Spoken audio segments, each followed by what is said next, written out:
সকলকে শুভ শারদীয়ার এবং শুভ বিজয়ার প্রীতি শুভেচ্ছা অভিনন্দন এবং প্রণাম। আজকে এই অনুষ্ঠানটায় আমার আসাটা একটা কাকতালীয় ব্যাপার। আমি 2010 সালে পুরুলিয়ার একটা কলেজে তখন পড়াই। তো সেই সময়ে প্রথম শ্রদ্ধেয় পরম পূজ্য গুরুদেব আনন্দমূর্তিজির সম্পর্কে আমি জানতে পারি। তারপরে বিভিন্ন কারণে আর চর্চা হয়নি। তারপরে এতদিন পর হঠাৎ মাস্টারমশাই আজকের যিনি এই যার বাড়িতে অনুষ্ঠান হচ্ছে রবীন্দ্রবাবু, তার প্রতি অসংখ্য কৃতজ্ঞতা এবং ধন্যবাদ যে তিনি আমাকে আহ্বান করেছেন। তো আমি বিভিন্ন কাজে ব্যস্ত থাকা সত্ত্বেও প্রথমে একটু ইতস্তত বোধ হচ্ছিল যে কোনো দিন ওনাকে দেখিনি বা ওনার সাথে কোনো দিনও কথা হয়নি। এর আগেই প্রথম এই বিষয়ে কথা হলো। যাই হোক, আজকে এই অসংখ্য আমি সংখ্যার দিক থেকে বলছি না, চিন্তার গতি প্রকৃতি এবং গভীরতা এবং মার্গদর্শনের যে দীপ্তি নিয়ে আজকের এই অনুষ্ঠান হচ্ছে, তাতে আমি সত্যিই আপ্লুত এবং অভিভূত। তো এবং আজকের যে পরিপ্রেক্ষিত, যে বিষয়টা এখানে লেখা আছে, Prabhat Ranjan Sarkar global cultural and research centre. তো আজকের এই পরিপ্রেক্ষিত, এই সমাজের যে ক্রমক্ষীয়মান অবস্থা, যেখানে মূল্যবোধ, এই যে একটু আগে আমাদের দুজন ম্যাডাম শুভ শারদীয়ার যে আমাদের অভিনন্দনটা কোথায় গিয়ে ঠেকেছে, ফেসবুকে হোয়াটসঅ্যাপে এই পর্যন্ত হ্যালো হাই এবং কথা বলার সময় নিয়ে কতগুলো সাইন সিম্বল, যেটাকে আমরা বলছি যে স্ট্রাকচারালিজম এবং পোস্ট স্ট্রাকচারালিজমের একটা নতুন বলা যায় পদক্ষেপ বলা যায়, এবং তার পূর্ণ প্রয়োগ, যেখানে সাইন সিম্বল এইগুলোই বেশি প্রাধান্য পাবে। অর্থাৎ প্রাগৈতিহাসিক যুগে মানুষ তাদের যখন কথার বা ভাষার বিবর্তন হয়নি, তারা যে বিভিন্নভাবে যে আদান প্রদান করত, সেই বিষয়গুলোই যেন আবার ফিরে ফিরে আসছে। তো আমি জানি না যে আমরা কি আবার সেই আদিম সভ্যতার দিকে ফিরে যাচ্ছি, যেখানে ভাষা ছিল না, যেখানে শব্দ ছিল না, যেখানে শুধুমাত্র একটা বন্ধনহীন সমাজ ব্যবস্থা, যেখানে নিয়ম কানুন শৃঙ্খল কিছুই ছিল না। তো সেই পর্যায়ের দিকে কি আমরা এগুচ্ছি? অর্থাৎ এবং একই সঙ্গে যেখানে মাইট ইজ রাইটও ছিল, তো সেই জিনিসটাই কিন্তু আমরা দেখতে পাচ্ছি সর্বত্র। এবং এই শক্তির অহমিকা, বলদর্পিতা, সেই পরিপ্রেক্ষিতে কিন্তু এই আচার্য আনন্দমূর্তিজির দর্শন মানুষকে নতুন পথ দেখাতে পারবে বলে আমার পূর্ণ বিশ্বাস। তো আমি এই প্রসঙ্গে বিশেষ কিছু বলবো না, আমি খুব সামান্যই তার সম্পর্কে জানি। তবে প্রভাত সঙ্গীতের বিষয়টা আমি যখন একটু জানতে পারি লক্ষ্মীবাবুর কাছ থেকে, পরে রবীন্দ্রবাবুর কাছ থেকে, পরে আমি দেখলাম যে 1982 সালের 14ই সেপ্টেম্বর তিনি প্রথম একটি প্রভাত সঙ্গীত লিখেছিলেন। তারপরে 5018টা সম্ভবত প্রভাত সঙ্গীত আছে। আমি আজকেই 3-4টে শুনলাম, আমার ইউটিউব চ্যানেলে। তো তাতে সত্যি শুনতে শুনতে মনটা উদ্বেলিত হয়ে গেল, এবং তারপরে আমি এখানে চলে এলাম, সবার সাথে আপনাদের দেখা হলো, আলাপ হলো। আশা করি এই চিন্তা, এই ভাবধারা আমাদেরকে একটা নতুন উত্তরণের দিকে নিয়ে যাবে। আর সবচেয়ে বড় কথা, মনুষ্যত্বের শিক্ষা, যেটা সবথেকে বড় প্রয়োজন এখন, যে মানুষে মানুষে আত্মায় আত্মীয়তা, এই প্রয়োজনটাই কিন্তু এখন বেশি করে দেখা দিয়েছে। এই আমরা সবাই রোবটের দিকে ঝুঁকছি, এআই এর দিকে ঝুঁকছি, সেখানে পার্সোনাল কন্ট্যাক্টটা ক্রমশ ক্ষীণ হয়ে আসছে। সেখানে মানুষ এক একটা যন্ত্রকে বন্ধু করে নিচ্ছে, মানুষ নয়। এবং যন্ত্রের যে ক্যালকুলেটিভ ক্ষমতা, প্রতি মুহূর্তে তার অবজেক্টিভিটি, সাবজেক্টিভিটি থেকে বেরিয়ে এসে আমরা যেন সেই অবজেক্টিভিটির দিকে ঝুঁকছি। এর ফলে কি হচ্ছে, ইন্টারপার্সোনাল কমিউনিকেশান এবং ভ্যালু সিস্টেম টোটালটা ডিগ্রেডেড করে যাচ্ছে। এবং কোনো মানুষ, তার শরীর খারাপ হতে পারে, সে কোনোভাবে ডিস্টার্ব হতে পারে, সেই চিন্তাটা আমাদের মন থেকে উড়ে গেছে। তাকে করতেই হবে, এখনই করতে হবে, নইলে তাকে আর ভালোবাসা যাবে না। সে কাজের সঙ্গে সম্পর্ক, মানুষের সঙ্গে কোনো সম্পর্ক নেই। তো এই জায়গাটা কিন্তু আমাদেরকে এই সমাজে কিন্তু ফিরিয়ে আনতে হবে, আদারওয়াইজ এই সভ্যতা কিন্তু টিকবে না। তো আমি সবাইকে আবার শুভ বিজয়া, প্রীতি, শুভেচ্ছা, নমস্কার, অভিনন্দন, প্রণাম জানাচ্ছি। সবাই ভালো থাকবেন এই কামনা করি। ধন্যবাদ। মাননীয় অধ্যাপক তাপস মিস্ত্রি মহাশয়কে অসংখ্য ধন্যবাদ তার সংক্ষিপ্ত এবং মূল্যবান বক্তব্য রাখার জন্য। নমস্কার সবাইকে। আজ শারদীয় উৎসবের অন্তিম দিন, বিজয়োৎসব। সেই উৎসবে প্রথমেই পরম পূজনীয় গুরুদেব শ্রী শ্যামমূর্তির চরণে শতকোটি প্রণাম জানাই। সবাইকে শারদীয়া প্রীতি, শুভেচ্ছা, অভিনন্দন। শুভ শারদীয়া উৎসব সম্পর্কে আমার দু চারটি কথা। আমি চয়ন করেছি প্রভাতরঞ্জন সরকার প্রভাত সঙ্গীতে শরৎ ঋতুকে কীভাবে দেখেছেন তার সম্বন্ধে দু চারটি কথা উত্থাপন করছি। প্রভাত সঙ্গীতে শারদীয়া উৎসব।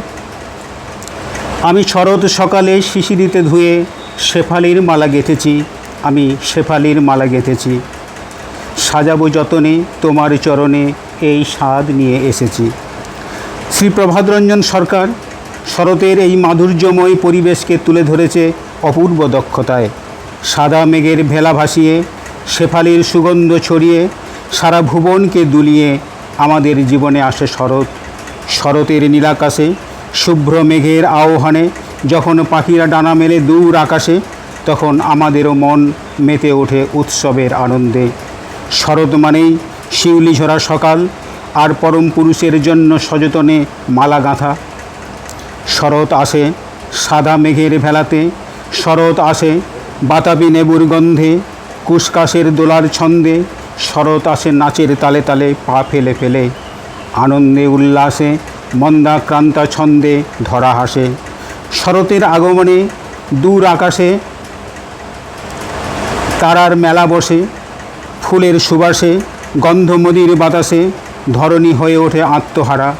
আর তারই মাঝে সোনার স্বপনে মাতিয়ে দিয়ে মধুনিক্ষণে রাতুল চরণে আসেন পরম পুরুষ। আজ সকল আকুতি মধুরসে মাখি, কেগো এলে মনোভরা।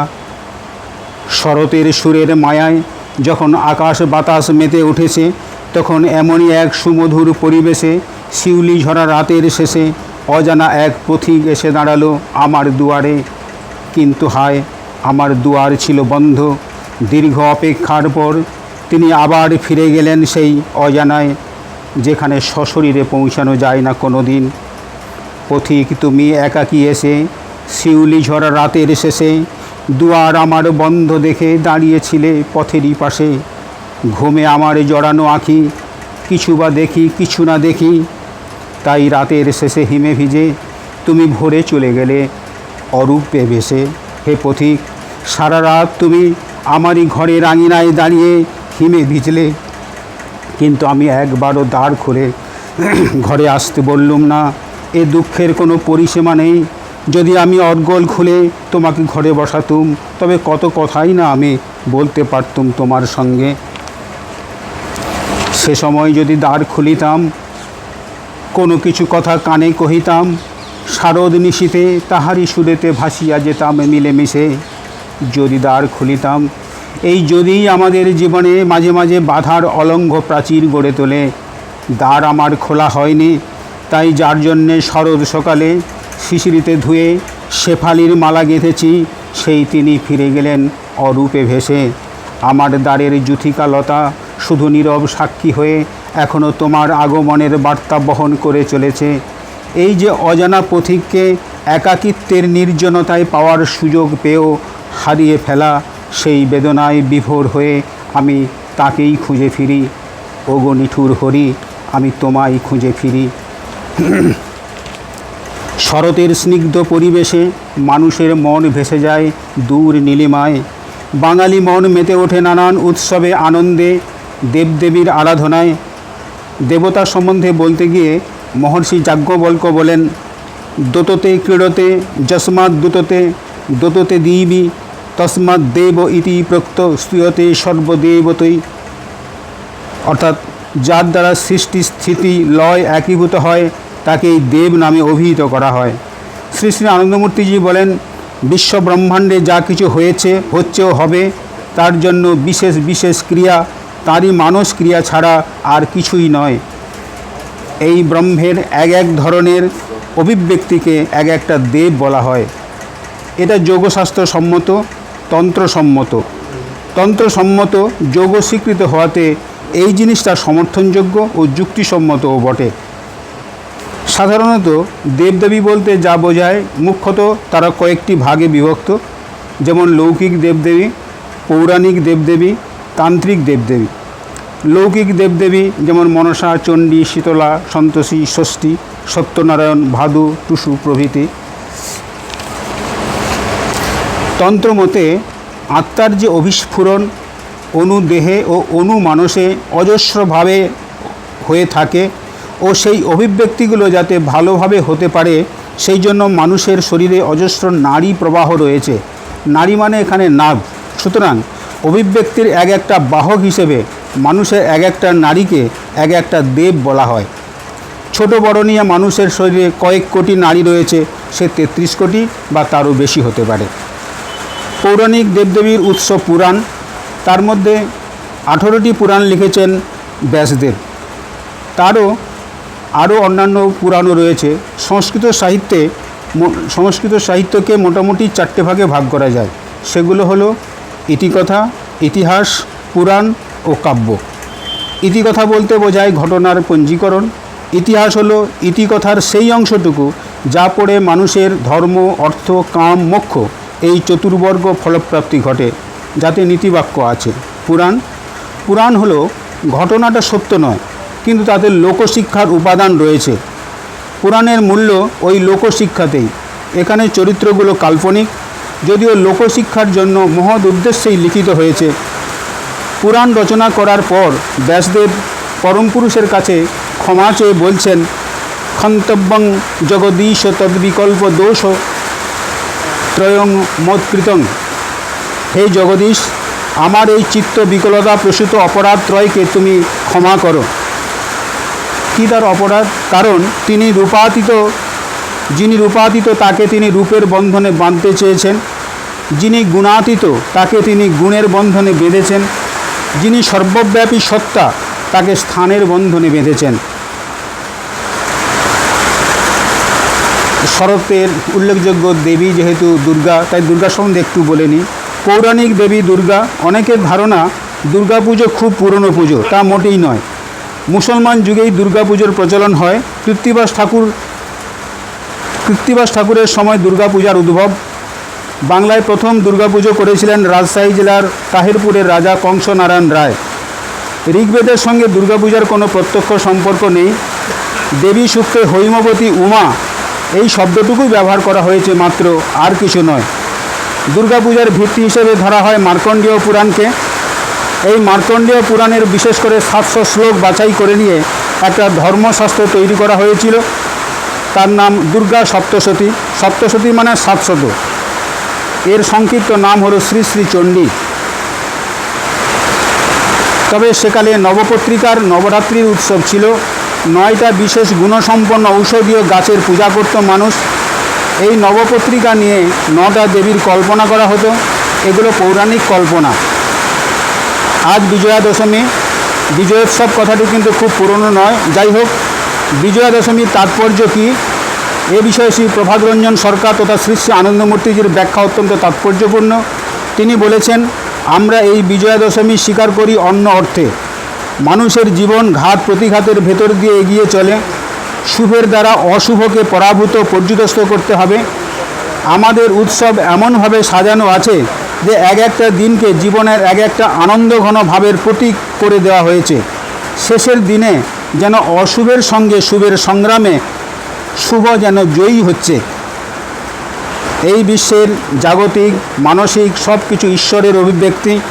মানুষ যদি এই বোধি নিয়ে চলে, তাহলে তাকে কখনো দুঃখ কষ্ট ভোগ করতে হয় না, তাকে কখনো বিপাকে পড়তে হয় না। ধর্মের জয় অবশ্যম্ভাবী, ধর্মের জয় হবেই হবে। কিন্তু ধর্ম চলে তার সূক্ষ্ম পথ ধরে, ধর্মস্য সূক্ষ্মাগতি। সাধারণভাবে তাকালে বোঝা যায় না ধর্ম অলক্ষ্যে কী সূক্ষ্ম পথ ধরে চলেছে।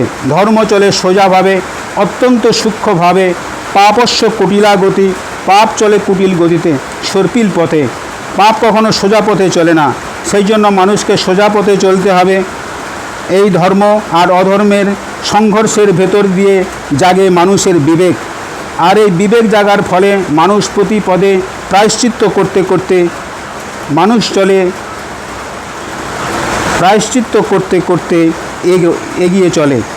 এখন প্রায়শ্চিত্ত করতে করতে এগোবার ফলে যে অল্প একটু একটু ক্লেশ হয়, সেটা বৃহত্তর আনন্দের দ্যোতক। তাই ধর্মের জয় হবেই হবে। জয়ের পথে চলতে গিয়ে যে আঘাত আসে, তাকে আঘাত বলে মনে করলে চলবে না। প্রত্যাহার যোগের দ্বারা সব কিছুকে পরম পুরুষের বলে মনে করতে হবে। সেটাই হবে পৃথিবীতে বেঁচে থাকার গোপন সংকেত। এইভাবে চললে জীবনের অস্তিত্ব সাফল্যমণ্ডিত হবে। সবার শুভকামনা করে আমি আমার সংক্ষিপ্ত আমাদের আজকের যে প্রধান বিষয়, সংস্কৃত ভাষা ইন্দো ইউরোপীয় ভাষার আদি জননী, এর পরিপ্রেক্ষিতে যে বক্তব্য আমাদের সাক্ষী গোপাল দেব মহাশয় উপস্থাপন করার জন্য এসেছেন, সেই বক্তব্য উপস্থাপন করার জন্য আহ্বান করছি। নমস্কার।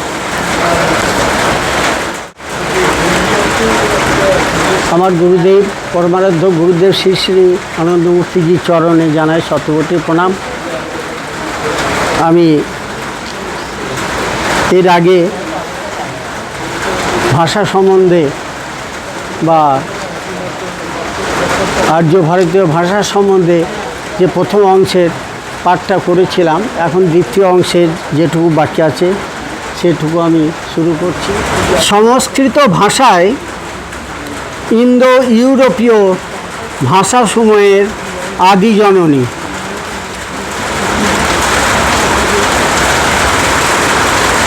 বিশ্বের সর্বশ্রেষ্ঠ সেরা ভাষাবিজ্ঞানী শ্রদ্ধেয় শ্রী প্রভাতরঞ্জন সরকার ভাষা বিজ্ঞান চর্চায় উল্লেখ করেছেন, বিশ্বের ভাষা জগতে প্রাচীন মৌল ভাষা চারটি: সংস্কৃত, লাতিন, হিব্রু ও পুরানো চৈনিক। তিনি তার ভাষাবিজ্ঞান আলোচনার বিভিন্ন প্রসঙ্গে এই চারটি মৌল ভাষার উৎপত্তি, উৎস, বিকাশ ও বিবর্তনের বহু মূল্যবান তথ্যের কথা বলেছেন। বিভিন্ন ভাষা গোষ্ঠীর অজানা বহু অতীত ইতিহাসের কথা শুনিয়েছেন। প্রসঙ্গক্রমে প্রত্যেকটি ভাষার উল্লেখ তিনি যথাযথ স্থানে করে গেছেন। প্রত্যেক ভাষা গোষ্ঠীর অতীত ইতিহাস, বিবর্তন ও বিকাশের কথা তিনি সকলের দৃষ্টিগোচরে এনেছেন। অষ্টাদশ শতাব্দীতে বিশ্বের ভাষাবিজ্ঞানীরা ভাষা জগতের একটি জটিল সমস্যার সমাধান করতে পারেননি। এ বিষয়ে ঊনবিংশ শতাব্দীতেও গভীরভাবে গবেষণা চলেছিল। বিষয়টি চূড়ান্ত সমাধান না করতে পেরে বিংশ শতাব্দীর বিশ্বের বিজ্ঞানীরা সেই প্রসঙ্গটিকে শেষ পর্যন্ত এড়িয়ে গেছেন। অত্যন্ত বিস্ময়কর, মাত্র 9 বছরের ব্যবধানে 1983 খ্রিস্টাব্দ থেকে 1989 খ্রিস্টাব্দের মধ্যে বর্ণবিজ্ঞান, ব্যাকরণ বিজ্ঞান, ভাষা বিজ্ঞানের বিভিন্ন প্রসঙ্গের অবতারণা করে শ্রী প্রভাতরঞ্জন সরকার সেই অতি দুরূহ সমস্যার সমাধান করেছেন। ভাষাবিজ্ঞানীদের গবেষণায় বিষয়টি ছিল ইন্দো ইউরোপীয় ভাষা গোষ্ঠীর আদি জননীকে? শ্রী প্রভাতরঞ্জন সরকারের সমগ্র ভাষা বিজ্ঞান চর্চা অনুধাবন করলে বোঝা যায় বিশ্বের অধিকাংশ প্রধান প্রধান ভাষার আদি জননী সংস্কৃত ভাষা। আন্তর্জাতিক ভাষা বিজ্ঞান চর্চার পরিপ্রেক্ষিতে সমগ্র ইন্দো ইউরোপীয় ভাষা গোষ্ঠীর আদি জননীর অনুসন্ধান করতে গিয়ে স্বনামধন্য আন্তর্জাতিক খ্যাতিসম্পন্ন বহু ভাষাবিদ ভাষা বিজ্ঞানীবৃন্দ যেভাবে গবেষণায় অগ্রসর হয়েছিলেন সেই গবেষণার অগ্রগতি সম্পর্কে আলোকপাত করা হলো। নবজাগরণ ফলে ইউরোপে ভৌগোলিক অভিযান ও শিল্প বিপ্লব ঘটে যার ফলে পৃথিবীতে ঔপনিবেশিক সাম্রাজ্যবাদের প্রতিষ্ঠা হয়। মানুষের সমাজ ও সভ্যতার বিবর্তনের পথে এই ঐতিহাসিক ঘটনাবলীর একটি ইতিবাচক দিক রয়েছে। এর জন্য পৃথিবী মানুষের মহামিলন ক্ষেত্রে পরিণত হয়। মানুষের সমাজ, সভ্যতা, সংস্কৃতি, শিক্ষা, সাহিত্য, শিল্পকলা, বিজ্ঞান, প্রযুক্তি, সঙ্গীত, নৃত্য, দর্শন সর্বক্ষেত্রে বৈপ্লবিক অগ্রগতি ও উৎকর্ষ সাধন ঘটে। মানুষ বিংশ শতাব্দীতে এসে এক অভাবনীয় বিমিশ্র ও জটিল সভ্যতায় প্রবেশ করে। প্রাগ নবজাগরণ পর্বে মানব সভ্যতা প্রাচ্য ও পাশ্চাত্য এই দুই ভাগে বিভক্ত ছিল। উভয়ের মধ্যে কোনো রকম যোগাযোগ, মিলন ও সমন্বয় সাধন ঘটেনি। ফলে উভয়ের মধ্যে ভেদরেখা সৃষ্টি হয়ে উঠেছিল জীবনাদর্শে, সংস্কৃতিতে, জীবন ও জগৎ সম্পর্কিত ভাবনা চিন্তার সর্বক্ষেত্রে। নবজাগরণ, ভৌগোলিক অভিযান ও শিল্প বিপ্লব অতি দূরের মানুষকে কাছে টেনে এনেছিল। পৃথিবীর এক প্রান্তের মানুষ অপর প্রান্তের মানুষের যখন কাছাকাছি চলে এলো, উভয়ের মধ্যে যখন ভাব বিনিময়ের পালা শুরু, তখন বাধা হয়ে দাঁড়িয়েছিল ভাষা। মনের ভাব প্রকাশ করার জন্য যে ভাষার উপর আমরা নির্ভরশীল, সেই ভাষা পরস্পরের কাছে বোধগম্য ছিল না। যেহেতু ঔপনিবেশিক স্বার্থে ভৌগোলিক অভিযান ত্বরান্বিত হয়েছিল, সেহেতু ঔপনিবেশিক ব্যবসা বাণিজ্যের স্বার্থেই পরস্পরের ভাষার প্রাচীর অতিক্রম করা অত্যন্ত জরুরি হয়ে পড়েছিল। বাণিজ্যিক দৃষ্টিকোণ থেকে ঔপনিবেশিক শাসক গোষ্ঠী উপনিবেশগুলিতে তাদের ভাষার প্রসার ও প্রচারের জন্য সচেষ্ট হয়েছিল। ইউরোপীয় দেশগুলি ভাষা কিছুদিনের মধ্যেই প্রাচ্যের মানুষের মধ্যে প্রসারিত হয়েছিল। দ্বিতীয়ত, খ্রিস্ট ধর্ম প্রচারের জন্য খ্রিস্টান মিশনারিরা প্রাচ্যের দেশগুলিতে হাজির হয়েছিল। যীশু খ্রিস্টের মহান বাণী, জীবনী, আদর্শ তথা বাইবেল প্রাচ্যের বহু ভাষায় অনুবাদ করতে গিয়ে তারাও বিভিন্ন ভাষা চর্চা ও শিক্ষার পরিবেশ তৈরি করেছিল। এই ঐতিহাসিক প্রেক্ষাপটে ইউরোপীয় দেশগুলির প্রধান প্রধান ভাষা প্রসারের জন্য পরাধীন দেশগুলিতে বিদেশি ভাষা প্রশিক্ষণের প্রথাগত শিক্ষা ব্যবস্থা গড়ে ওঠে।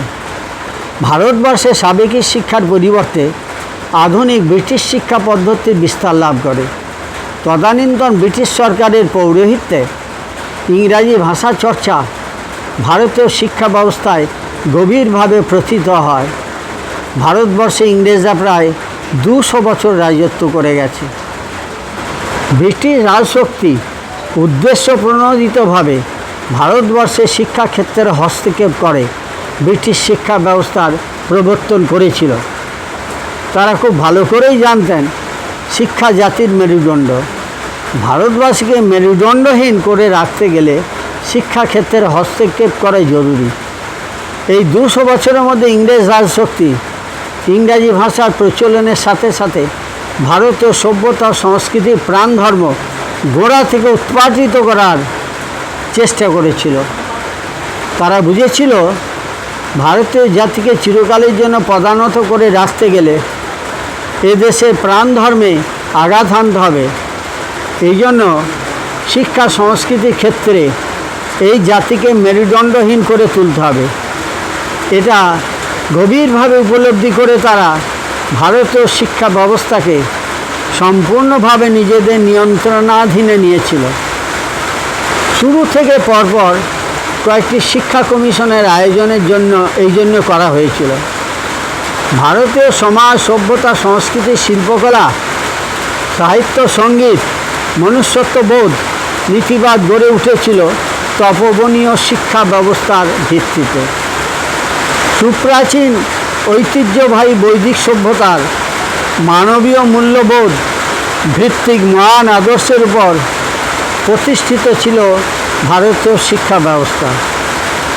এই ভারতীয় শিক্ষা ব্যবস্থার উপর ভিত্তি করেই ভারতীয় সভ্যতার প্রাণধর্ম গড়ে উঠেছিল। এই প্রাণধর্মের পরিচর্যা অত্যন্ত নিষ্ঠা সহকারে যুগে যুগে লালিত পালিত করে এসেছিলেন ঋষি, নৃপতি, গুরু শিষ্য, পিতাপুত্র, নরনারী বংশ পরম্পরায়। যুগপ্রবর্তক শিব, শ্রীকৃষ্ণ, বুদ্ধ, মহাবীর, নানক, কবির প্রমুখ মনীষীবৃন্দ ভারতীয় সভ্যতার সেই মহান প্রাণধর্মকে অক্ষুণ্ণ রেখেছিলেন। যে ভারতীয় সভ্যতার এই প্রাণধর্মের শেকড় শরণাতীত কাল থেকে এক দৃঢ় ভিত্তির উপর প্রথিত হয়ে রয়েছে, তা উৎপাটিত করাই যেতে পারে একমাত্র শিক্ষা ব্যবস্থার উপর আঘাত এনে।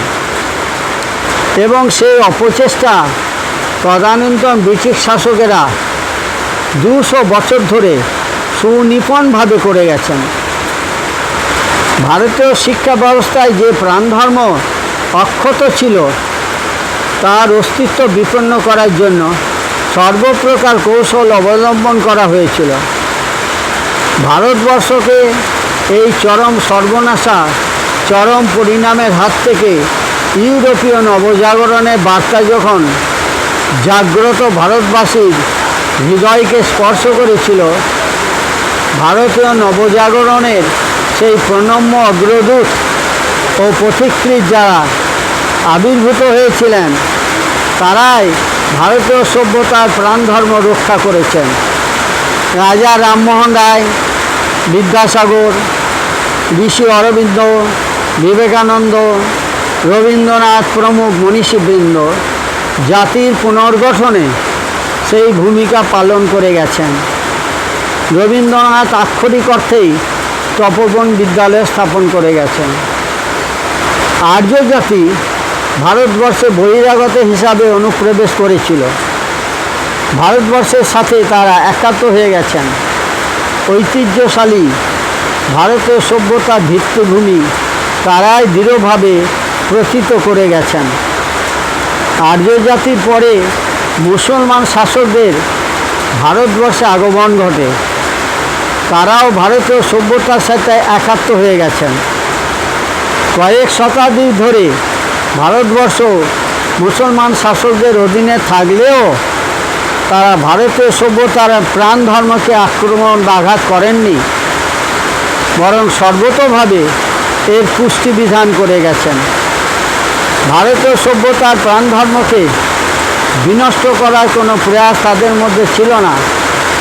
ব্রিটিশ শাসকদের মতো তারা ভারতীয় শিক্ষা ব্যবস্থার কোনো ক্ষতি সাধন করেননি। বহিরাগত আর্যদের মতো ভারতবর্ষে এসে তারাও এখানকার সমাজ জীবনে একাত্ম হয়ে গেছেন। ভারতবর্ষে স্থায়ী অধিবাসীতে পরিণত হয়েছেন। ব্রিটিশ জাতির মতো স্বদেশে ফিরে যাননি।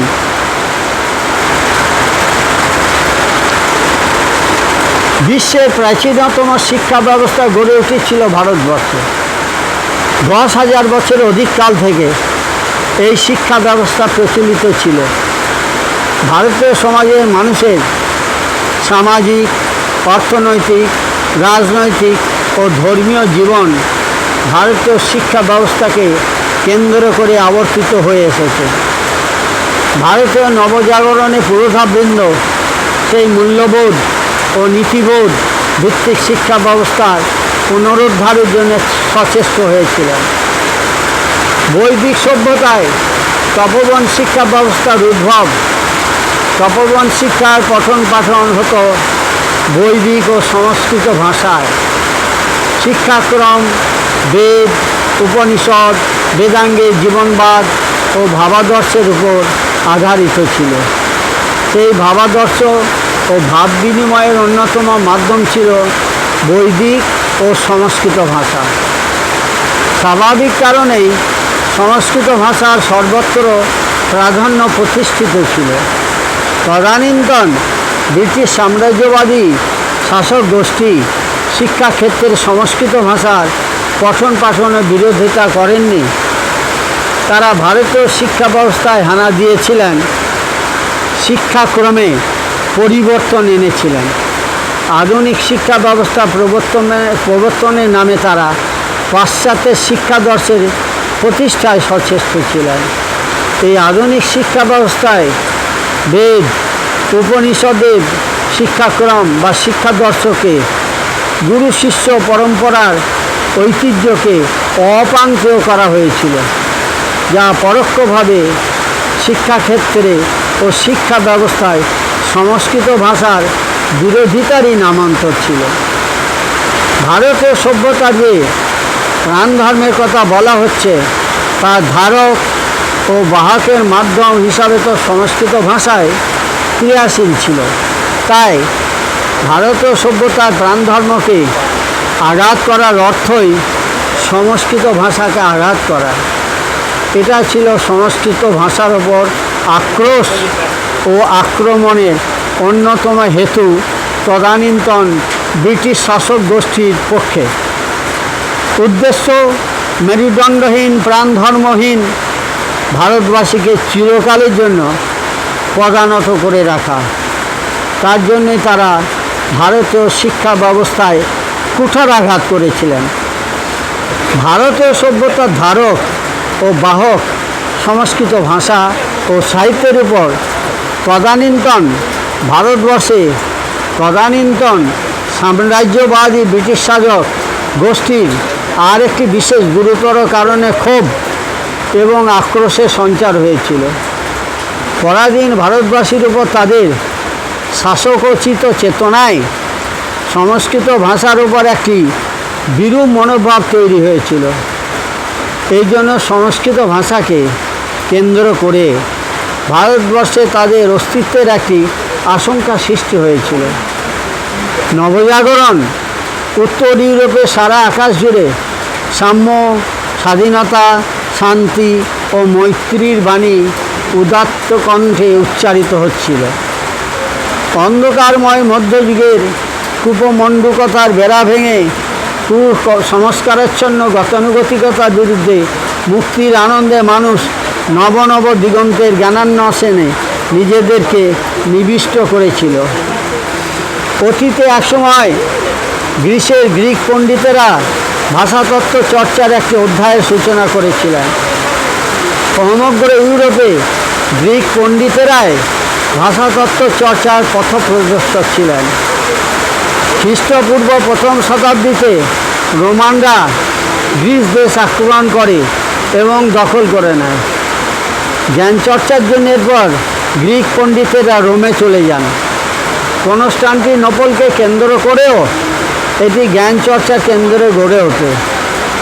গ্রিক ভাষার পরিবর্তে লাতিন ভাষার চর্চার প্রাধান্য লাভ করে। ভাষাবিজ্ঞানে গ্রিক ভাষা ও লাতিন ভাষার মধ্যে অনেক সাদৃশ্য দেখতে পান। দুটি ভাষার সাদৃশ্যের কারণ খুঁজতে গিয়ে তাদের মাধ্যমে তুলনামূলক ভাষাতত্ত্বের বিষয়টি আত্মপ্রকাশ করে। ক্রমে ক্রমে ইউরোপীয় অন্যান্য ভাষার প্রতিও তাদের আগ্রহ ও কৌতূহল দেখা দেয়। প্রত্যেকটি ভাষার ব্যাকরণ, ধ্বনিতত্ত্ব, উৎস, ব্যুৎপত্তি, রূপতত্ত্ব, শব্দসম্ভার, সাহিত্য প্রভৃতি বিষয়ে গভীরভাবে বিশ্লেষণ, পরীক্ষা নিরীক্ষা, পর্যবেক্ষণ ও সমীক্ষা চলতে থাকে। মুদ্রা যন্ত্রের আবিষ্কারের পর এই গবেষণায় তীব্র গতির সঞ্চার হয়। প্রত্যেকটি দেশের প্রত্যেকটি ভাষার মূল্যবান গ্রন্থ ও তথ্য সহজলভ্য হয়ে ওঠে। ভারতবর্ষে বেদ ও উপনিষদের তথ্য জানার পর ইউরোপীয় ভাষা বিজ্ঞানীদের মধ্যে একটি উন্মাদনা দেখা দেয়। বিশেষ করে জার্মানির আন্তর্জাতিক খ্যাতিসম্পন্ন ভাষা বিজ্ঞানী বৃন্দ সংস্কৃত ভাষার প্রতি এক দুর্বিবার আকর্ষণ অনুভব করেন। ফলে তুলনামূলক ভাষা বিজ্ঞান চর্চার পরিধি পাশ্চাত্য থেকে প্রাচ্য পর্যন্ত প্রসারিত হয়। প্রাচ্যের সাথে যোগাযোগ গড়ে ওঠার আগে পর্যন্ত তাদের ভাষা চর্চার পরিধি ল্যাটিন, হিব্রু ও আধুনিক ইউরোপীয় ভাষাগুলির মধ্যে সীমিত ছিল। তবে তারা যথেষ্ট পরিণতি লাভ করেছিলেন। প্রাচ্যের সাথে যোগাযোগ সৃষ্টি হবার পর ইউরোপে তুলনামূলক ভাষা বিজ্ঞান চর্চার ক্ষেত্রে একটি প্রবল প্লাবন আসে। এই ভাষা বিজ্ঞান চর্চায় প্রধানত প্রাধান্য বিস্তার করেছিল জার্মান মনীষী বৃন্দ। তাদের অনেকেই ভারতবর্ষে না এসেও প্রাচ্য বিদ্যা বিশারদ ও পাশ্চাত্য তত্ত্ববিদরূপে সম্মানিত ও সমাদৃত হয়েছিলেন। ভাস্কো দা গামা কর্তৃক ভারত আবিষ্কারের পর তারা কিছুদিনের মধ্যেই ভারতীয় সংস্কৃত ভাষার পরিচয় লাভ করেন। বেদ উপনিষদের মহান ঐতিহ্যের সাথে পরিচিত হন। সংস্কৃত ভাষাকে কেন্দ্র করে তাদের মধ্যে একটা প্রবল উন্মাদনা দেখা দিয়েছিল। বৈদিক সংস্কৃত ভাষা জার্মানির ভাষাতত্ত্ববিদদের কাছে চরম কৌতূহল ও আকর্ষণ এবং গভীরভাবে চর্চার বিষয়ে পরিণত হয়। লাতিনের সাথে সংস্কৃত ভাষার সাদৃশ্য দেখে তারা স্তম্ভিত হয়ে যান। ভাষাতত্ত্ব ও ভাষাবিজ্ঞানের প্রত্যেকটি বিষয়ে ভাষাবিজ্ঞানীবৃন্দ গবেষণায় বহু তথ্য আবিষ্কার করতে থাকেন। গবেষণার সবথেকে গুরুত্বপূর্ণ বিষয় হিসাবে পরিণত হয় তুলনামূলক ভাষা বিজ্ঞান চর্চা। এই বিষয়ে সবচেয়ে স্পর্শকাতর বিষয় হয়ে ওঠে ইন্দো ইউরোপীয় ভাষাসমূহের আদিজননীর অনুসন্ধান। আদিজননীর অনুসন্ধান করতে গিয়ে জার্মান পণ্ডিতদের কাছে সংস্কৃত ভাষা গবেষণার প্রধান কেন্দ্রবিন্দুতে পরিণত হয়। তাদের পর্যবেক্ষণে ধরা পড়তে থাকে বিশ্বের প্রাচীনতম ভাষা সংস্কৃত। এর গঠনগত অবয়ব অতি সুন্দর এবং বিজ্ঞানভিত্তিক। অষ্টাদশ শতাব্দীর মধ্যভাগে কয়েকজন প্রতিভাবান ভাষাতত্ত্ববিদ উল্লেখ করতে থাকেন ইন্দো ইউরোপীয় ভাষাসমূহের আদিজননীর সব সম্ভাবনাই সংস্কৃত ভাষার মধ্যে বিদ্যমান। জার্মান পণ্ডিতদের এই মনোভাব সম্পর্কে তদানীন্তন ব্রিটিশ সাম্রাজ্যবাদী শাসক গোষ্ঠী সম্পূর্ণরূপে ওয়াকিবহাল ছিলেন। তারা এই বিষয়টির উপর তীক্ষ্ণ নজরদারি করতে শুরু করেছিলেন। তারা প্রচণ্ড আশঙ্কায় ছিলেন এই ভেবে যে একবার যদি জার্মান পণ্ডিতের মাধ্যমে সংস্কৃত ভাষা ইন্দো ইউরোপীয় ভাষা গোষ্ঠীর আদিজননী রূপে স্বীকৃতি লাভ করে বসে, তাহলে ভারতবর্ষে ব্রিটিশদের অস্তিত্ব রক্ষা বিপন্ন হয়ে উঠবে। এই আশঙ্কার বশবর্তী হয়ে অর্থাৎ সংস্কৃত ভাষাকে যাতে ইন্দো ইউরোপীয় ভাষা গোষ্ঠীর আদিজননী রূপে ঘোষণা করা না হয়, এই জন্য তদানীন্তন ব্রিটিশ সাম্রাজ্যবাদী শাসক গোষ্ঠী একটি গভীর সুপরিকল্পিত কর্মসূচি নির্ধারিত করে রেখেছিল। প্রথম পদক্ষেপ হিসাবে তারা স্থির করেছিল যেন তেন প্রকারেণ ভাষাতত্ত্ব গবেষণা কেন্দ্র জার্মানি থেকে ভারতবর্ষের কলকাতায় স্থানান্তরিত করতে হবে। কারণ ব্রিটিশ শাসনাধীন ভারতবর্ষের রাজধানী তখন কলকাতা। অতএব কলকাতায় একটি প্রাতিষ্ঠানিক গবেষণা কেন্দ্র স্থাপন করা হলে তা তদানীন্তন ব্রিটিশ শাসক গোষ্ঠীর নিয়ন্ত্রণাধীনে রাখা যাবে।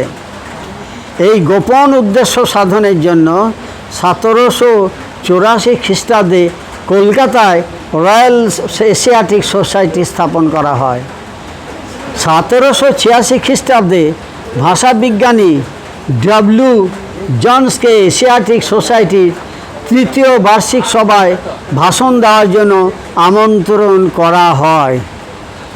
তিনি তার ভাষণে অত্যন্ত সপ্রশংস এবং সম্মান জানিয়ে উল্লেখ করলেন যে ইউরোপে বা জার্মানিতে যে তুলনামূলক ভাষাবিজ্ঞান চর্চা শুরু হয়েছে, সেখানে ভারতবর্ষের সংস্কৃত ভাষাকে সসম্মানে অন্তর্ভুক্ত করা হয়েছে। ভাষাবিজ্ঞান চর্চা শুরু হয়েছে, সেখানে ভারতবর্ষের সংস্কৃত ভাষাকে সসম্মানে অন্তর্ভুক্ত করা হয়েছে।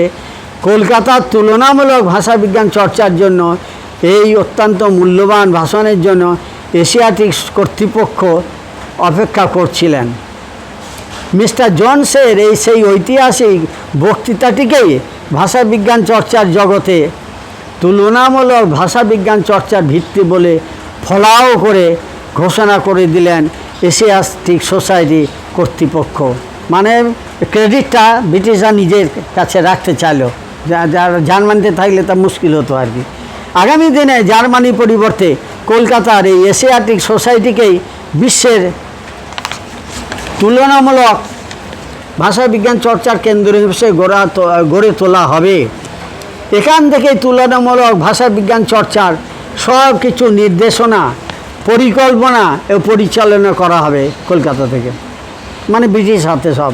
এ বিষয়ে গবেষণার জন্য সারা পৃথিবীর গবেষক, নির্দেশক এবং বিশেষজ্ঞ মণ্ডলী যাতে এখানে এসে সমবেত হন তারও ব্যবস্থা করা হবে। লোভ দেখালো। ক্রমে ক্রমে এশিয়াটিক সোসাইটি এই বিষয়ে গবেষণার জন্য একটা আদর্শ মন্দিরে পরিণত হলো। যাই হোক, এশিয়াটিক সোসাইটি ইম্পর্টেন্স পেল কিছু, যা ব্রিটিশ ওনাদের ষড়যন্ত্র আর কি সফল হলো। 1774 খ্রিস্টাব্দে কলকাতায় রয়্যাল এশিয়াটিক সোসাইটি স্থাপিত হলেও তুলনামূলক ভাষাবিজ্ঞান চর্চার মূল ভরকেন্দ্র আরও দীর্ঘকাল ধরে জার্মানিকে কেন্দ্র করে আবর্তিত হয়েছিল। মানুষ যারা সত্যিকারে জ্ঞান অনুসন্ধানের রত, তারও জার্মানিকে কিন্তু ধরে রেখে চলে এখানে করছে কিন্তু ওই জার্মানিতে গিয়ে আরও ভালোভাবে করতে পেরেছে।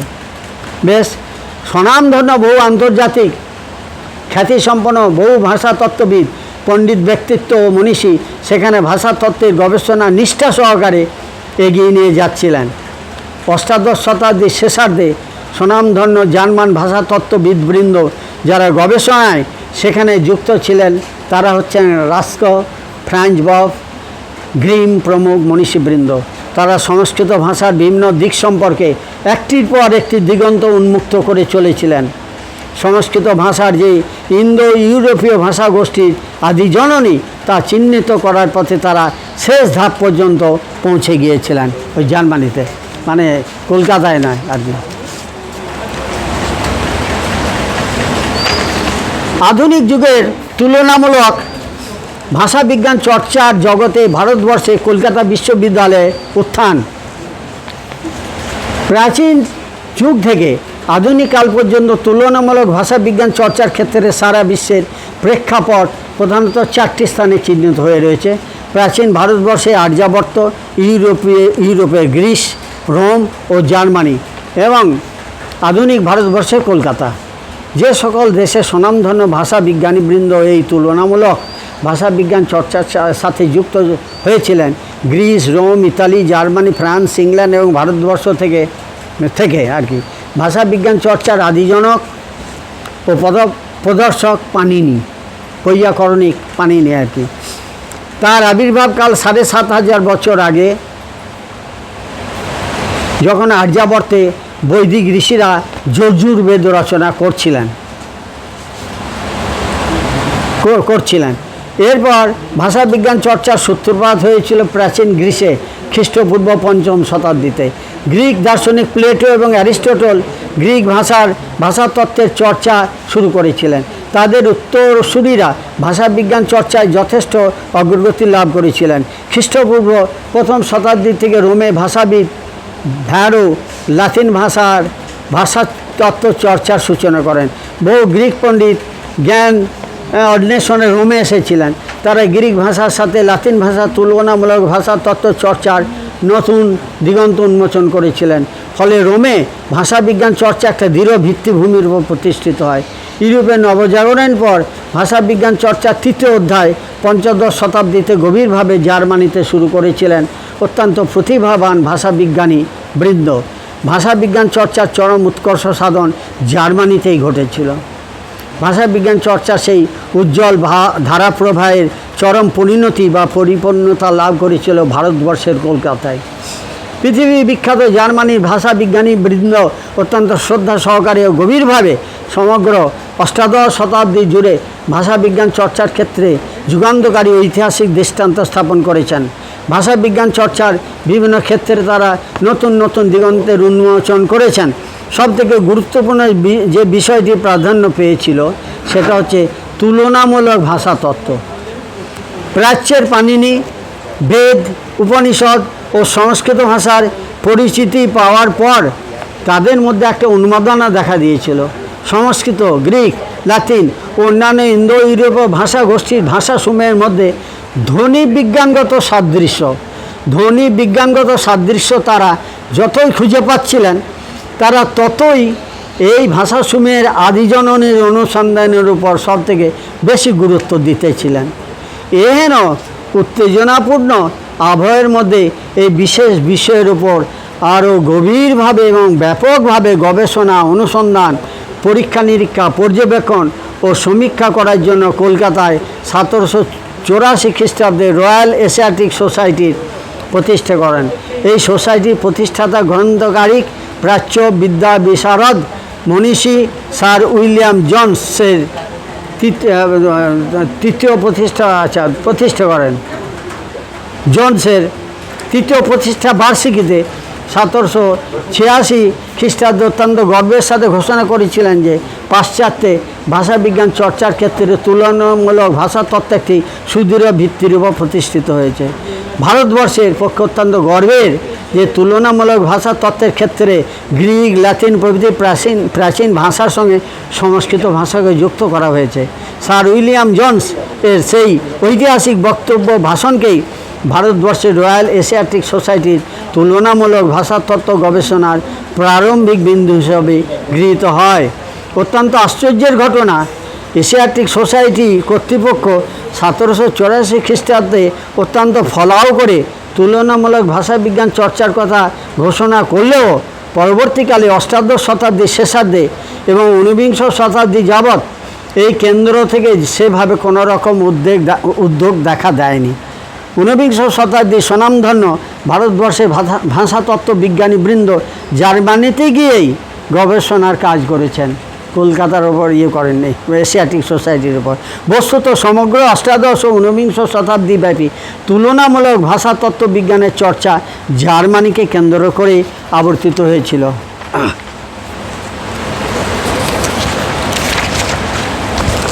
ভারতবর্ষে তুলনামূলক ভাষাবিজ্ঞান চর্চার জন্য বিংশ শতাব্দীর প্রারম্ভ পর্যন্ত অপেক্ষা করতে হয়েছিল।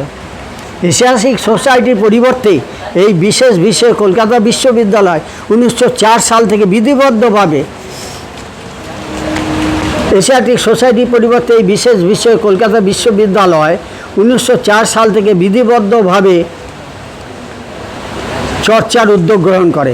স্যার আশুতোষ মুখোপাধ্যায়ের উদ্যোগে সারা ভারতবর্ষের মধ্যে কলকাতা বিশ্ববিদ্যালয় থেকে তুলনামূলক ভাষাতত্ত্বের স্নাতকোত্তর পর্যায়ে পঠন পাঠন প্রথম প্রবর্তিত হয়। 1904 সাল থেকে কলকাতা বিশ্ববিদ্যালয়ে তুলনামূলক ভাষা তথ্য বিভাগ স্থাপিত হওয়ার পর এর প্রথম বিভাগীয় অধ্যক্ষের পদ গ্রহণ করেন গুজরাটি মনীষী IJS তারাপুরওয়ালা। তারই পৌরোহিত্যে ভারতবর্ষে বিংশ শতাব্দীর প্রারম্ভে ভাষাতত্ত্বের চর্চার সূত্রপাত হয়েছিল। সমসাময়িককালে প্রাচ্যে এবং ভারতবর্ষে যারা ভাষাতত্ত্ব বিজ্ঞানের চর্চাকে সমৃদ্ধ করেছিলেন তারা হচ্ছেন ভাষাচার্য Suniti Kumar Chattopadhyay, Karl Brugmann, Antoine মেইয়ে, Jules Bloch, Peter Giles, doctor Pandurang, Mohammad Shahidullah, Sukumar Sen প্রমুখ মনীষীবৃন্দ। আন্তর্জাতিক ক্ষেত্রের প্রত্যেকে উচ্চমানের গবেষণা কৃতিত্বের সাথে সম্পন্ন করেছেন, নবনব দিগন্তের উন্মোচন করেছেন।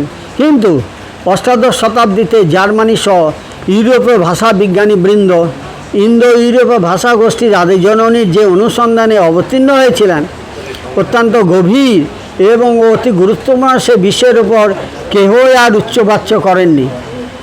এদের মধ্যে অনেকেই বাংলা ভাষার উৎপত্তি সম্পর্কে গভীরভাবে গবেষণা করেছেন, যেমন ভাষাচার্য সুনীত কুমার চট্টোপাধ্যায় গবেষণামূলক গ্রন্থ হচ্ছে the origin and development of the Bengali language, a brief sketch of Bengali phonetics, ভাষাবিজ্ঞানী শহীদুল্লাহের outline of an historical grammar of the Bengali language, Bangla ভাষার ইতিবৃত্ত, আচার্য সুকুমার সেনের ভাষার ইতিবৃত্ত, history and prehistory of Sanskrit and etymological dictionary Bengal, linguistic introduction to Sanskrit. আন্তর্জাতিক ক্ষেত্রে প্রতিষ্ঠিত ভারতবর্ষের এই আধুনিক ভাষা বিজ্ঞানীবৃন্দ বাংলা ভাষার আদি জননী সম্পর্কে একই সুরে একটি বক্তব্য উপস্থাপন করেছেন যে বাংলা ভাষার আদি জননী সংস্কৃত নয়, বাংলা ভাষা হচ্ছে সংস্কৃতের দূরতম আত্মীয়া। এটা ব্রিটিশ প্রভাবের ফলে তারা বাধ্য হয়েছেন এইভাবে বাংলাকে একটু নিচে নামানো, কিন্তু সদ্য পিয়ার সরকার এসে সেই তাদের ব্রিটিশে এসে মুখোশ খুলে দিলেন এবং নতুনভাবে বাংলার ভাষার নবমূল্যায়ন উনি করে গেলেন। হ্যাঁ, তারপর এর ফলে আরেকটি গভীর প্রশ্নের উদয় হয়েছে। ইন্দো ইউরোপীয় ভাষা গোষ্ঠীর আদি জননীর অনুসন্ধানের ফলে, আচ্ছা, আদি জননীর অনুসন্ধানের এখনও অসমাপ্ত। আবার প্রশ্ন উঠেছে সংস্কৃত ভাষা দূরতম আত্মীয়া বাংলা ভাষা, কিন্তু বাংলা ভাষার জননী সম্পর্কে কেউ স্পষ্টভাবে কোনো পরিচয় দিচ্ছেন না। তার অর্থ এই ব্রিটিশ প্রভাবিত তখন ভারত। অনেকে মনে করেন মাগধী প্রাকৃত থেকে বাংলা ভাষার উৎপত্তি। এর বিরুদ্ধে আপত্তি উঠেছে। এই দুটি প্রধান বিষয়কে এড়িয়ে আধুনিক ভারতবর্ষের বিভিন্ন প্রান্তে আন্তর্জাতিক ক্ষেত্রে সমাদৃত ভারতবর্ষের কয়েকটি বিশ্ববিদ্যালয় তুলনামূলক ভাষাবিজ্ঞান চর্চার ক্ষেত্রে বহু মৌলিক গবেষণা সম্পন্ন হয়েছে। যে মৌলিক গবেষণা ভারতবর্ষের প্রাচীনতম ঐতিহ্য, সভ্যতা, সংস্কৃতিকে গৌরবান্বিত করবে তাকে উপেক্ষা, অবহেলা ও অমীমাংসিত রেখে দেওয়া কোনোভাবে সমর্থনযোগ্য নয়। অষ্টাদশ শতাব্দীতে স্বনামধন্য ইউরোপীয় ভাষা বিজ্ঞানীরা তাদের গবেষণায় উপলব্ধি করেছিলেন সমগ্র ইন্দো ইউরোপীয় ভাষা গোষ্ঠীর আদি জননী রূপে সংস্কৃত ভাষার মধ্যে সর্বপ্রকার সম্ভাবনা বিদ্যমান। জার্মানির ফ্রান্স বব প্রমুখ ভাষা বিজ্ঞানীরা এক প্রকার ঘোষণাই করে দিয়েছিলেন যে সংস্কৃত ভাষাই হচ্ছে ইন্দো ইউরোপীয় ভাষা গোষ্ঠীর আদি জননী।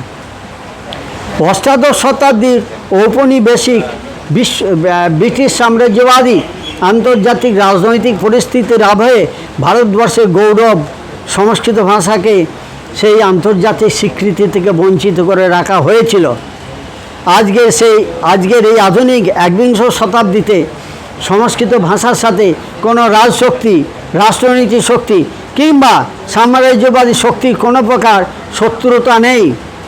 সংস্কৃত ভাষার সেই হৃতমর্যাদার অধিকারের স্বীকৃতি সমগ্র মানব সভ্যতাকেই গৌরবান্বিত ও আলোকিত করবে। বিংশ শতাব্দীতে মার্ক্সীয় বস্তুবাদী জীবন দর্শন। বিংশ শতাব্দীতে মার্ক্সীয় বস্তুবাদী জীবন দর্শন সারা বিশ্বের বুকে বিশাল প্লাবন এনেছিল। পৃথিবীর চারিদিকেই বৈপ্লবিক ভাবাদর্শে কিছু মানুষ আকৃষ্ট হয়ে পড়েছিল। এই বৈপ্লবিক আদর্শের ঢেউ ভারতবর্ষে সবচেয়ে বেশি পশ্চিমবঙ্গে আসে পড়েছিল। পশ্চিমবঙ্গে এই জন্যই এখানে ঐতিহাসিক নকশাল আন্দোলনের উত্থান ঘটেছিল। দীর্ঘ 34 বছর ধরে পশ্চিমবঙ্গে বাম জমানার শাসনের সূত্রপাত ঘটেছিল।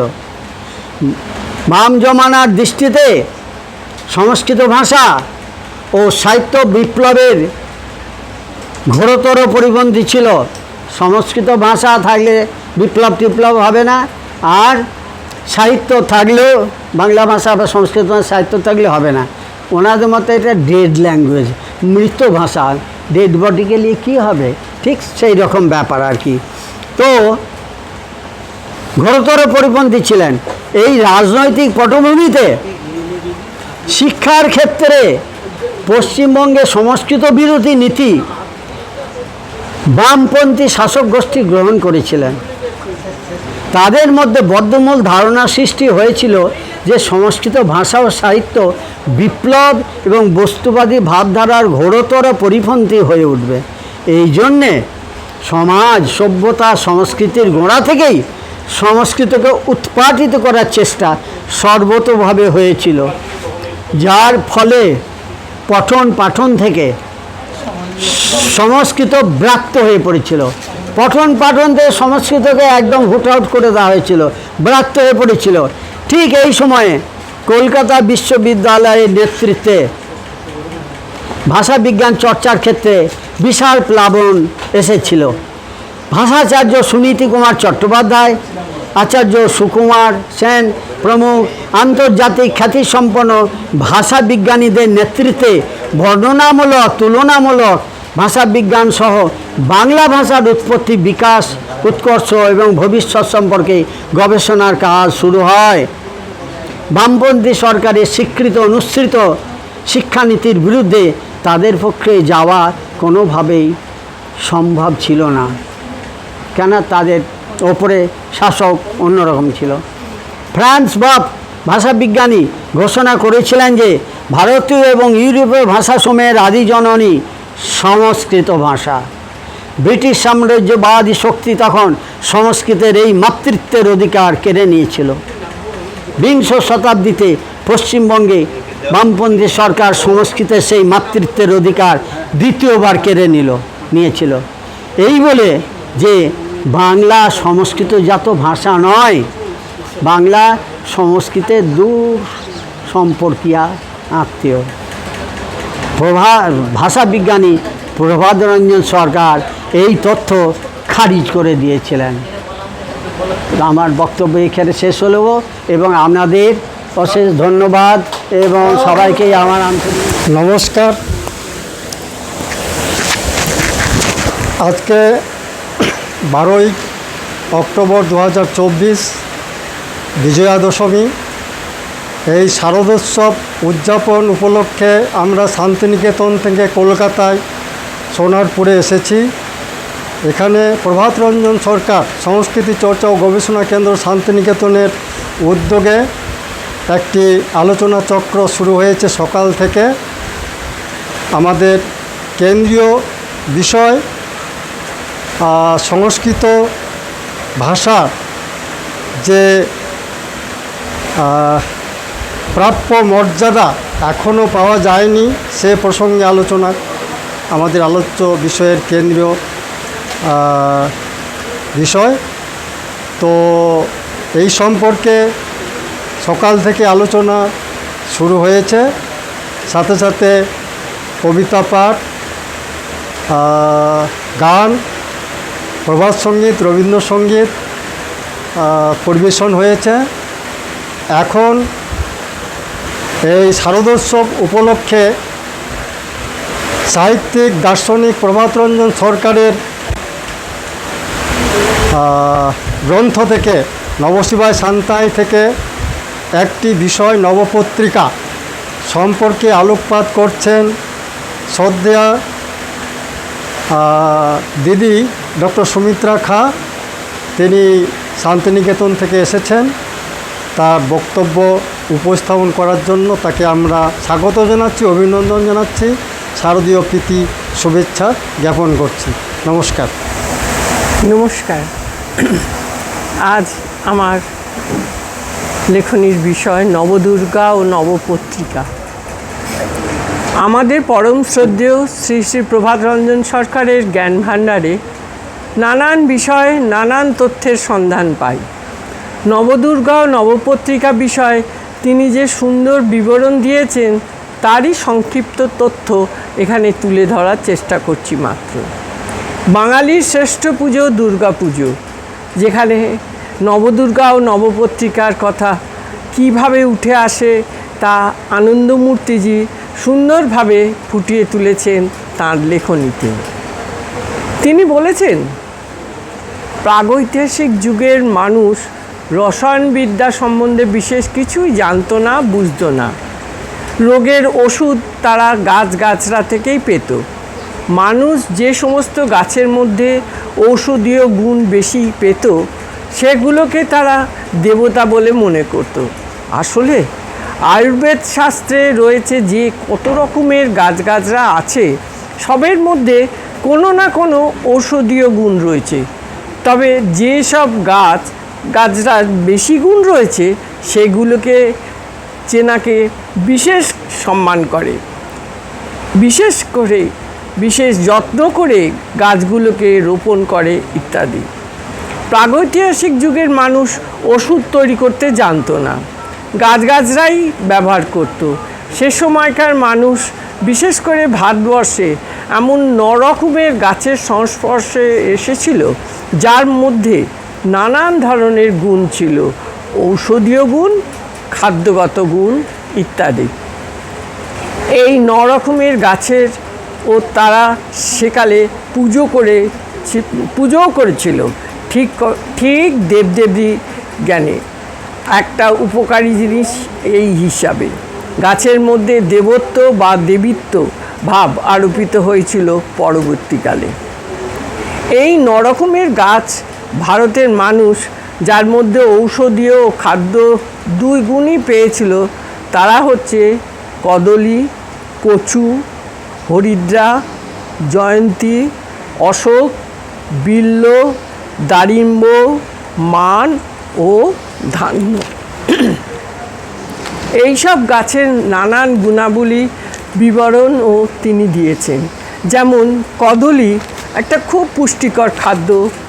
পালা জ্বর বলে এক রকমের যে জ্বর হয়, একদিন অন্তর বা 2 দিন অন্তর তার ঔষধ কদলী।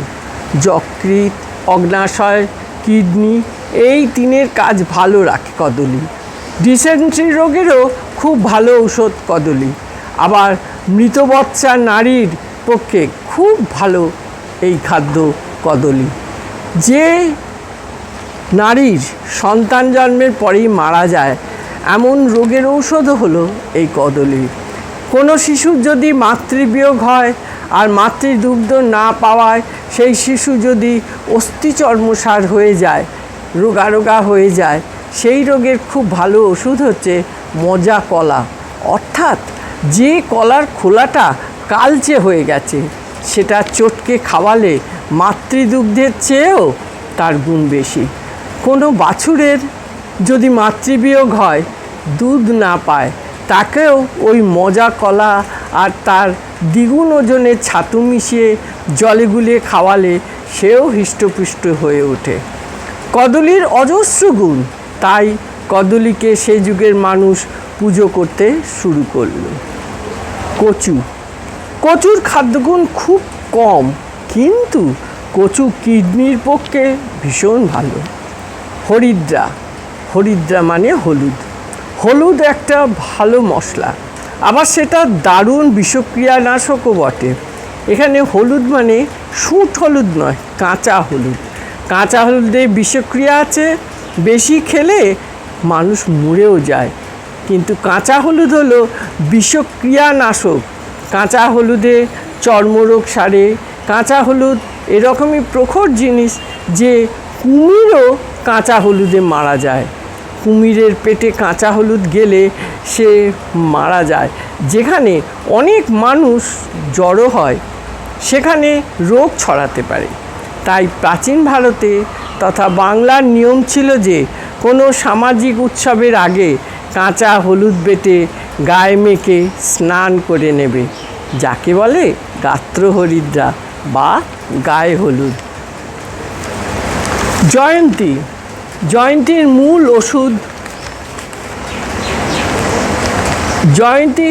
মূল ওষুধে লাগে। জয়ন্তী ধবল কুষ্ঠের ওষুধ। চামড়ায় যে 7 রকমের কুষ্ঠরোগ হয় তার মধ্যে 4 রকমের ওষুধ হচ্ছে এই জয়ন্তী। তাই জয়ন্তীকেও ওই রকমভাবে মানুষ পুজো করত। অশোক, যাকে হিন্দিতে বলে সীতা অশোক, সীতাঅশোক সমস্ত স্ত্রী ব্যাধির খুব ভালো ওষুধ। বিল্ব, বেল, কাঁচা বেল সমস্ত উদর রোগের সবচেয়ে ভালো ওষুধ। কাঁচা বেল পুড়িয়ে খেতে হয়। পাকা বেল এত ভালো ওষুধ নয়। বেলের সংস্কৃত প্রতিশব্দ হলো বিল্ব। এর অসামান্য গুণের জন্য সংস্কৃত ভাষায় এর আরেকটা নাম আছে শ্রীফল। দারিম্ব মানে ডালিম। ডালিমের ছাল, শিকড় ও ফুল সমস্তই স্ত্রীরোগের খুব ভালো ওষুধ। মান, আমাদের যত রকমের স্টার্চ খাদ্য আছে যা শরীরে মাংস তৈরিতে সাহায্য করে, তার মধ্যে মান হলো অতুলনীয়। মানের গুণ আলুর চেয়ে বেশি, এমনকি কাঁঠাল বীজের চেয়েও বেশি। মান স্নিগ্ধকারক ও অর্থাৎ যখন গরমের সময় শরীর গরম হতে পারে, মানুষের নাক দিয়ে রক্ত পড়তে পারে, সেই সময় মান ওষুধের কাজও করে। মান আহার আর ওষুধ দুই। ধান্য বা ধান মানে যা থেকে চাল তৈরি হয়। ধান থেকে অতি সহজে মদ প্রস্তুত করা হয় এবং করা যেত, আর সেই মদ থেকে নানা ধরনের ওষুধও তৈরি হতো। এই নরকমের গাছের বিশেষ গুণ থাকায় মানুষ এই গাছগুলোকে শ্রদ্ধা করত। প্রাচীনকালের মানুষ সিঁদুর লাগিয়ে পুজোও করত এই গাছগুলিকে। যখন শিবোত্তর তন্ত্রের যুগ এলো, তখন এই 9টা গাছকে ধরা হলো চণ্ডিকা শক্তি। সেকালের মানুষের ভাবনাগুলি তিনি সুন্দরভাবে ফুটিয়ে তুলেছেন। তারা কদলিতে যে চণ্ডিকা শক্তির অভিপ্রকাশ আছে বলে ভাবত, আসলে এগুলো কল্পনা, পৌরাণিক কল্পনা। তার নাম তারা দিয়েছিল ব্রাহ্মণী শক্তি। কচুতে যে শক্তিটা, সেটা কালিকা শক্তি। হরিদ্রাতে দুর্গা শক্তি, জয়ন্তীতে কার্তিকী শক্তি, অশোকে শোকরহিতা শক্তি। বিল্লে যে গুণ, তার নাম দিয়েছিল শিবা। দারিম্বে যে শক্তি, চণ্ডিকা শক্তি, তার নাম দিয়েছিল রক্তদণ্ডিকা। মানেতে যে শক্তি, তার নাম দিয়েছিল চামুণ্ডা। আর ধান্যে যে শক্তি, তার নাম দিয়েছিল লক্ষ্মী। এই যে 9 রকমের গাছ, পত্রিকা, গাছপালা, এর মধ্যে যে 9 রকমের চণ্ডিকা শক্তির অভিব্যক্তি বলে তারা ভেবেছিল, তাদের ধারণা হয়েছিল এই 9 রকমের শক্তির মিলিত নাম হলো নবদুর্গা। আর এই 9 রকমের গাছের মিলিত নাম হলো নবপত্রিকা। যখন পৌরাণিক মতে দুর্গার কথা বলা হলো আজ থেকে 13,000 বছর আগে, তখন তারা তার সঙ্গে এই নবপত্রিকার পুজোই প্রবর্তন করেছিল। মূর্তির কথাটা পরে এসেছিল, অষ্টভুজা বা দশভুজা। এই হলো নবদুর্গা ও নবপত্রিকা। নমস্কার। আসলে এটা লিখতে লিখতে আমার খুব মনে হয়েছিল আমাদের সকলেরই একটু জানা উচিত এই 9টা গাছের কী উপকারিতা, 9টা গাছ কীভাবে আমাদের সকলকে রক্ষা করতে পারে, সেইটাই। নমস্কার। ধন্যবাদ দিদিকে। আয়ুর্বেদ শাস্ত্র রচনার পরিপ্রেক্ষিতে এই নবপত্রিকার আত্মপ্রকাশ ঘটেছিল, যেটা সুমিতা দিদির কথায় আমরা দেখলাম। আমি এবার ডেকে নিচ্ছি আমাদের আমন্ত্রিত অতিথি মাননীয়া সবিতা দাস মহাশয়াকে। এই শারদোৎসবে আমরা তাকে স্বাগত জানাচ্ছি, অভিনন্দন জানাচ্ছি এবং তার বক্তব্য উপস্থাপন করার জন্য আমি অনুরোধ করছি দিদিকে। দিদি আসুন, আসন গ্রহণ করুন। সকলকে ধন্যবাদ জানাই, প্রণাম জানাই। মহান পুরুষ শ্রী প্রভাতরঞ্জন সরকার প্রতি আমার শ্রদ্ধা জানাই এবং এই যে প্রভাতরঞ্জন সরকার সংস্কৃতি চর্চা ও গবেষণা কেন্দ্রের আয়োজক ও পরিচালক মণ্ডলী যারা আছেন, তাদেরকেও আমার অন্তরের শুভেচ্ছা, অভিনন্দন, ভালোবাসা, শ্রদ্ধা সবটাই জানাই। তারা যে আমাকে আমন্ত্রণ করেছেন এবং আমার সঙ্গে যে ওনাদের একটা অতি পুরাতন একটা সম্পর্ক রয়েছে সেটা মনে রেখেছেন, এর জন্য আমি আপ্লুত, আমি গর্বিত, আমি আনন্দিত। যাই হোক, শারদীয়া উৎসব চলছে, শুরু হয়ে গেছে এবং প্রায় আমরা বিজয়ার দোরগোড়ায় পৌঁছে গেছি, তাই তো? আমরা এসেছি দুজনা একসঙ্গে। আমার বোন আছে সুমিতা সরকার, ও আর আমরা দুজনা মিলে এই শারদোৎসবের উপরে একটুখানি উপস্থাপনা আমরা করব।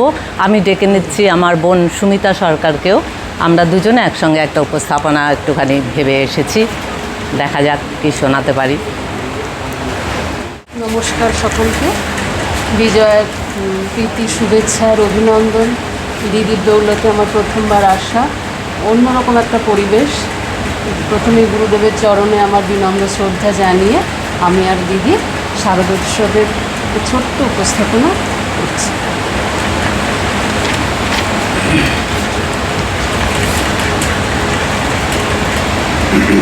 ॐ जयत्वां देवी चामुण्डे जयो भूतापहारिणी जय सर्वगते देवी कालरात्रि नमोस्तुते जयन्ते मङ्गलाकाली भद्रकाली कपालिनी दुर्गा शिवा समाधात्री स्वाहा स्वाहा नमोस्तुते। শরতের কাশের দোলায় তোমার আগমন বার্তা, শিউলির সুবাসে তোমার আগমনের সুর, আনন্দময়ীর আগমনে সকলে মেতে উঠেছে আনন্দ গানে। তবু তারই মাঝে এত বিষাদের বাসি কেন? চারিদিকে কামনাগ্রস্ত অসুরের দল পরিব্যাপ্ত, তাই আজও নারীদের সইতে হয় এত নির্যাতন। একদিকে চলে দেবীর আবাহন, অন্যদিকে চলে নারীর শোষণ। এই কি তবে নববিশ্বায়ন? ওং সর্বমঙ্গল মঙ্গলে শিবে সর্বার্থ সাধিকে শরণ্যে ত্র্যম্বকে গৌরী নারায়ণে নমোস্তুতে। হে দুর্গতি নাশিনী মহিষাসুর মর্দিনী মহামায়া, তুমি আদি শক্তি, তুমি অপার মহিমাময়ী, পরম ব্রহ্মময়ী। নিজ দেহ সম্ভূত তেজ প্রবাহে শত্রু দহনকালে অগ্নিবর্ণা অগ্নিলোচনা, তুমি অমৃত জ্যোতি মহাযোগিনী মুক্তিদায়িনী, তুমি জাগো মা। হে মহাদেবী অসুর বিনাশিনী দেবী দুর্গা, তুমি জাগো জাগো জাগো মা। জাগো দেবী শক্তি রূপিণী সনাতনী, শহরে গ্রামে বাংলার ঘরে ঘরে জাগো মা অসুর বিনাশিনী। শত শত নারীর অন্তরে জাগো, জাগো মা শাকম্ভরী, কন্যা ভ্রূণ হত্যা রুখতে অসুর নিধন করতে। হও হও মা রক্তাম্বরী। তসীদ বিশ্বেশ্বরী পাহি বিশ্বম ত্বামেশ্বরী দেবী চরাচরস্য। আজকে দুর্গা সইবে না আর কোনো অসম্মান, আজকে দুর্গা জেহাদ করছে শোনো যত শয়তান। আজকে দুর্গা শিখেছে নিজের শত্রুর সাথে লড়তে, আজকে দুর্গা এগিয়ে চলেছে আমার আমিকে গড়তে। আজকে দুর্গা প্রতিবাদী ঝড় স্লোগানে মিছিল মাতালো, আজকে দুর্গা মাসনাদে বসা অচেতন ঘুম ভাঙালো। আজকে দুর্গা ক্লান্তিবিহীন খেটে মরে গলি বস্তিতে, আজকে দুর্গা বিমান চালায় জিতে চলে জুডো কুস্তিতে। আজকে দুর্গা মেডেল জিতছে দেশে আর বিদেশে, আজকে দুর্গা রুখে দেবে সব নিগ্রহ এই দেশে। আজকে দুর্গা নিজ অধিকার করবে মুঠোয় বন্ধ, আজকে দুর্গা ঘুচাবে সকলে নারী পুরুষের দ্বন্দ্ব। দেবী প্রসিদ্ধ পরিপালায়ন ভীতে নিত্যানি যথাসুর বদাদু দৈনৈব সদ্যা পাপানি সর্বজগতাঞ্চ সুমগ্নায়াসু উৎপাত পাপ জনিতাশ্চ মহোপসর্গম। হে সর্বসৌভাগ্যদায়িনী, তোমার মঙ্গল করে ঘুচাও সকল মলিনতা, আনো শান্তি শান্তি শান্তি। শ্রীচরণেষু অতীত বিজয়া। আশা করি ভালোই আছেন অবসরের। প্রতি বিসর্জন শেষে আজও আপনাকে খুব মনে পড়ে। একালের ভাষায় বলতে গেলে মিস করি ভীষণ। যে কদিন আছি আশা করি স্মৃতিরা সামলাবে সে যখের ধন। পুজো এলেই দর্জি কাকুর কাছে জামা প্যান্টের মাপ দেওয়া, মার থেকে কষ্ট করে আদায় করা বন্দুক আর ক্যাপ, আর পুজো শেষ হলে বাড়ি বাড়ি ঘুরে মিষ্টি খাওয়া, এই তিনটে ধ্রুবক ছিল। অনেকটা আমার ইতিহাসে 60-এর নিচে নম্বর পাওয়ার মতো। অষ্টমীর দিন অঞ্জলিতে সেই নতুন পোশাক বেরোতো, সাথে মায়ের আবশ্যিক ধমকানি, ক্যাপে যদি জামা পুড়িয়েছ থিমটেন কিছু নেই। 4খানা দিন পাড়ার প্যান্ডেলে ঘুরপাক খেয়ে নেচে যেত সব গেছোরা। তারপর আপনি আসতেন। ভাসানের পরে বড়দের কোলাকুলির মাঝে পা খুঁজে ঢিপ ঢিপ করে প্রণাম করতে করতে বুঝে ফেলতাম কাল দীপ্তি জেঠিমার বাড়ি গেলে নাড়ু নিমকি পাবো। রায় কাকিমা এবারে বরফি সন্দেশ বানিয়েছেন। সামনের রবিবার সিনহা কাকুদের বাড়িতে বাবার সপরিবার নেমন্তন্ন। মিলি আর বাপ্পারা পরশু বিকেলে মায়ের হাতের রগড়া প্যাটিস খেতে আসবে। আরও কত খুঁটিনাটি সুখ আপনি আপনার ঝোলায় ভরে আনতেন। বিজয়া, আপনি যেন সান্টা ক্লজের এক শারদীয়া সংস্করণ। আর ছিল চিঠি লেখা, নীল ইংল্যান্ড লেটারে অথবা পোস্টকার্ডে বহুদিন বাদে বাদে দেখা হওয়া কাকা, পিসি, মামা, মাসিদের শ্রীচরণেষু তোমরা আমার বিজয়ার প্রণাম নিও। একটু বড় হলে গর্বিত কৈশোর আর একটা লাইন জুড়ে দিত, ছোটদের ভালোবাসা দিও। বাবা মার চিঠির সাথে সেই লেজুর থাকা ছিল বাধ্যতামূলক। অতীত বিজয়া, বাঙালির সব ঘরে আপনি এলেই ঠিক এই ছিল ছক। এখন আমার মোবাইল ভর্তি শুভ বিজয়ার মেসেজ, নানা ডিজাইনের মায়ের ছবি, মডেলের আলতা পরা পা, মিষ্টির হাড়ির ছবি কিংবা মধুর মধুর কবিতার লাইন। কিন্তু আমি জানি ওই একই মেসেজ প্রায় একই সময়ে হাজার হাজার মোবাইলে ফরওয়ার্ড হয়ে চলেছে। কেউ বলছে না মা নাড়ু নিমকি বানিয়েছে, চলে আয়। আর কেউ চিঠিতেও লিখছে না শ্রীচরণেষু তোমরা আমার প্রণাম নিও। শ্রীচরণেষু অতীত বিজয়া।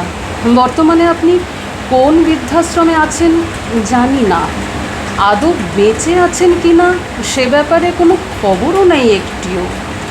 তবু কেয়ার অফ ছোটোবেলায় আপনাকে এই চিঠি পাঠালাম। আপনি আমার প্রণাম নেবেন আর আশীর্বাদ করবেন যেন কখনো আপনাকে না ভুলি। দুর্গাপূজার শেষে ধুলোগুলো ঝেড়ে ফেলে যেন অন্তত একবার আপনার এই স্মৃতির সিন্দুক খুলি।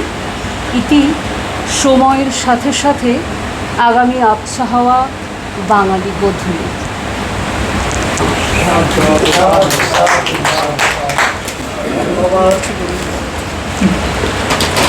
সুন্দর উপস্থাপনা, একদম একেবারে বর্তমান সময়ের একটা দৃশ্য সামনে আপনারা দেখালেন, তো এর জন্য ধন্যবাদ, মনে থাকবে। নমস্কার। এটুকুই যে আমাদের ছোটবেলা আমরা যারা মধ্য বয়সে রয়েছি তারা সবাই জানি আমাদের ছোটবেলার বিজয়ের দিনগুলো ভীষণ ভীষণ মানে আনন্দের। সবাই সহমত হবেন আমার সাথে।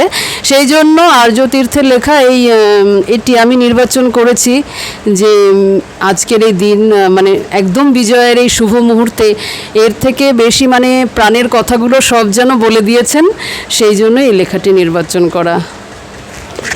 ধন্যবাদ সবাইকে।